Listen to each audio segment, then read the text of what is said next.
తెలుగు రెండు రాష్ట్రాల మధ్య మరోసారి జల వివాదం రాసుకుంది. శ్రీశైలం కుడై జల విద్యుత్ ఉత్పత్తి కేంద్రం దగ్గర విద్యుత్ ప్రక్రియను వెంటనే ఆపివేయాలంటూ తెలంగాణ రాష్ట్ర మంత్రి జూపల్లి కృష్ణారావు ఫైర్ అయ్యాడు. ఇదే అంశాన్ని గతంలో ఏపీ జెన్కో అధికారులకు చెప్పినా కూడా నిరంతరాయంగా విద్యుత్ ఉత్పత్తి ప్రక్రియను కొనసాగిస్తున్నారని, దీనివల్ల వేసవి కాలంలో సాగునీటి కష్టాలు ఏర్పడతాయని చెప్పి కూడా జూపల్లి కృష్ణారావు చెప్పుకొచ్చారు.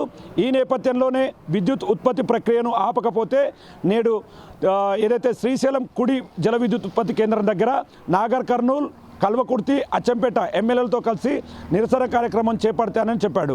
ఈ నేపథ్యంలో అచ్చంపేట ఎమ్మెల్యే చిక్కుడు వంశీకృష్ణ ఇప్పటికే జెన్కో అధికారులతో మాట్లాడి విద్యుత్ ఉత్పత్తి ప్రక్రియను ఆపివేయాలంటూ కోరారు. దీనికి ఏపీ జెన్కో అధికారులు కూడా పూర్తిగా మద్దతు ప్రకటించడంతో అక్కడ ప్రస్తుతం విద్యుత్ ఉత్పత్తి ప్రక్రియను ఆపివేస్తున్నట్లుగా కూడా జెన్కో అధికారులు చెప్పారు. దీంతో ఈరోజు చేపట్టాల్సినటువంటి నిరసన కార్యక్రమం పూర్తిగా వాయిదా వేస్తున్నట్లు అచ్చంపేట ఎమ్మెల్యే చిక్కుడు వంశీకృష్ణ చెప్పాడు. ఏదేమైనప్పటికీ తెలంగాణ ఆంధ్ర రాష్ట్రాల మధ్య మొత్తంగా ఇదొక వాటర్ వార్కు దారితీస్తుందని చెప్పవచ్చు.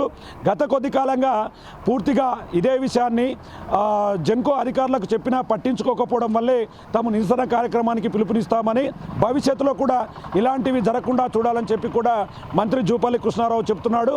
గతం నుంచి చాలా కాలం నుండి రెండు రాష్ట్రాల మధ్య నీటి వివాదం కాస్త పూర్తి స్థాయిలో ఇదంతా కూడా తెర మీదకి వస్తుంది. ఇలాంటి సందర్భంలో ఈరోజు చేపట్టాల్సినటువంటి నిరసన కార్యక్రమం వాయిదా పడడంతో పాటు మరి భవిష్యత్తులో కుడి జల విద్యుత్ ఉత్పత్తి కేంద్రం దగ్గర విద్యుత్ ఉత్పత్తి ప్రక్రియకు సంబంధించి ప్రతి అప్డేట్ను కలిసి పంచుకోవాలని చెప్పి కూడా జూపల్లి కృష్ణారావు చెప్తున్నటువంటి క్రమంలో ప్రస్తుతం ఈ యొక్క కార్యక్రమం వాయిదా పడిందని చెప్పి కూడా అచ్చంపేట ఎమ్మెల్యే చిక్కుడు వంశీకృష్ణ చెప్తున్నటువంటి సిచ్యువేషన్ కనపడుతుంది. ఇది ఇక్కడ update. Camera person Nageshwar Shankar, big TV, Achampet నుండి.